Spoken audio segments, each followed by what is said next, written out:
दिल्ली के मुख्यमंत्री अरविंद केजरीवाल की गिरफ्तारी के बाद देश भर के आम आदमी पार्टी कार्यकर्ताओं में गुस्सा देखा जा रहा है। शुक्रवार को इंदौर में आम आदमी पार्टी कार्यकर्ताओं ने कलेक्ट्रेट पर प्रदर्शन किया और सीएम केजरीवाल की गिरफ्तारी को लोकतंत्र की हत्या बताया। दिल्ली में शराब घोटाले को लेकर ईडी ने गुरुवार रात को बड़ी कार्रवाई करते हुए मुख्यमंत्री अरविंद केजरीवाल को गिरफ्तार कर लिया। सीएम केजरीवाल की गिरफ्तारी से नाराज आम आदमी पार्टी के कार्यकर्ता बड़ी संख्या में इंदौर कलेक्ट्रेट पहुंचे, जहां मुख्य गेट के बाहर विरोध प्रदर्शन कर नाराजगी जताई। वहीं मीडिया से चर्चा करते हुए आप पार्टी कार्यकर्ताओं ने सीएम केजरीवाल की गिरफ्तारी को लोकतंत्र की हत्या बताया। देखिए, जैसा कि आप लोगों को सबको विदित है कि हमारे जो सर्वोच्च लीडर हैं और पहली बार भारत के इतिहास में ऐसा हुआ है कि एक संवैधानिक रूप से इलेक्टेड मुख्यमंत्री को जेल में डाला गया है।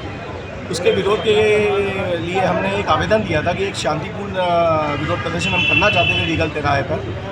उस प्रदर्शन की भी हमको अनुमति नहीं दी गई जिला प्रशासन द्वारा। तो अल्टीमेटली हमारे पास भी कोई चारा बचा नहीं था कलेक्ट्रेट प्रांगण में आके और यहाँ पे धरना देने के लिए। तो हमारा यही है कि भाई यदि कोई राजनीतिक दल आप उसके सर्वोच्च लीडर को एक ड्रैकोनियन लॉ की आड़ लेके जेल में डाल देते हो और उसको फिर प्रदर्शन की भी अनुमति नहीं देते हो, तो किस तरीके से काम चलेगा। तो अब हमारे पास में कोई चारा बचा ही नहीं है। नियम से यदि हम चलना चाहें तो नियम से प्रशासन चलने नहीं देता, भाजपा की सरकार चलने नहीं देती। जो तानाशाही रवैया भारतीय जनता पार्टी की सरकार ने केंद्र से लेकर यहाँ नीचे तक इंदौर शहर तक अपना रखा है, उसका विरोध आम आदमी पार्टी सदैव करती रही है और आगे भी करती रहेगी। चूँकि आप लोगों ने यहाँ पे प्रदर्शन किया, धारा 144 लागू है, ऐसे में आपके ऊपर भी एक आपराधिक प्रकरण दर्ज हो सकता है। देखिए, अब जो होगा सो होगा, ठीक है। अब हमारा सर्वोच्च लीडर जेल में है, तो अब इन चीज़ों की परवाह करने से तो बात ऊपर उठ चुकी है। हम चाहते थे कि नियमानुसार हम हमारा काम करें। हमने यहाँ पे खड़े होकर अपना जो बात की, कलेक्टर महोदय भी आपने देखा, हमने कलेक्टर साहब के सामने भी हमारी बात रखी है।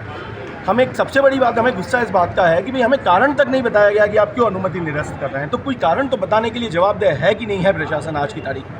भाई विरोध प्रदर्शन करना एक लोकतांत्रिक दल का, एक राष्ट्रीय पार्टी का संवैधानिक अधिकार है कि नहीं है। तो आज इस देश में जब संवैधानिक मूल्यों के ऊपर मूल बहस छिड़ी हुई है, आज इस देश के अंदर जब संविधान की रक्षा की लड़ाई छिड़ी हुई है, तो आम आदमी पार्टी का हर सिपाही उस लड़ाई को पूरे दम से लड़ेगा, तन मन धन से लड़ेगा। जो गिरफ्तारी हुई केजरीवाल जी, वो लोकतंत्र की हत्या है। हमने जो गठबंधन किया, जो डिक्टेटरशिप है, देश उससे जूझ रहा है, क्योंकि जो जनता के जो अधिकार हैं उसकी लड़ाई हमारी, बीजेपी से लड़ाई नहीं है। जैसा आपने चंडीगढ़ में देखा होगा वोटों की चोरी हुई, उसी तरह से उनको लगता है कि अगर पार्टी कोई लड़ सकती है तो आम आदमी पार्टी का लड़ सकती है, इसीलिए उन्होंने केजरीवाल जी को गिरफ्तार किया। आपने प्रदर्शन भी किया है आज जी। किन मांगों को लेकर आपने मांगे रखी हैं और क्या बोला आपको अधिकारी? केजरीवाल जी का जो गिरफ्तारी, उसी के विरोध में प्रोटेस्ट है कि एक सिटिंग, पहली बार भारत के इतिहास में ऐसा हुआ है कि जो इलेक्टेड मुख्यमंत्री हैं, पहली बार देश के इतिहास में वो गिरफ्तार हुए हैं। उन्हें इस्तीफा नहीं दिया है, क्योंकि जो उनका मामला है एक गंभीर मामला है कि एक मुख्यमंत्री जो कि अभी दोष साबित भी नहीं है, उनको ईडी ने गिरफ्तार किया। उनको समय देना चाहिए था या जमानत देना चाहिए। जब दोष हो जाता या प्रूफ कर देते तब गिरफ्तार करना था। आगे क्या रहेगा और आगे जेल भरो आंदोलन रहेगा। सभी जो देश को मानते हैं, लोकतंत्र को मानते हैं, वो गिरफ्तारी देंगे। वहीं लोकसभा चुनाव की आचार संहिता के बीच प्रदर्शन को लेकर कलेक्टर आशीष सिंह ने कहा कि बिना अनुमति प्रदर्शन करने पर वैधानिक कार्रवाई की जाएगी। देखिए, इस प्रकार की कोई भी अनुमति प्रदान नहीं करी गई है और देखा जाएगा अगर बिना अनुमति के इस प्रकार का प्रदर्शन में जो लोग भी शामिल होंगे उनके खिलाफ जो भी वैधानिक कार्रवाई होगी वो करी जाएगी। इंदौर से मोहसिन खान की रिपोर्ट।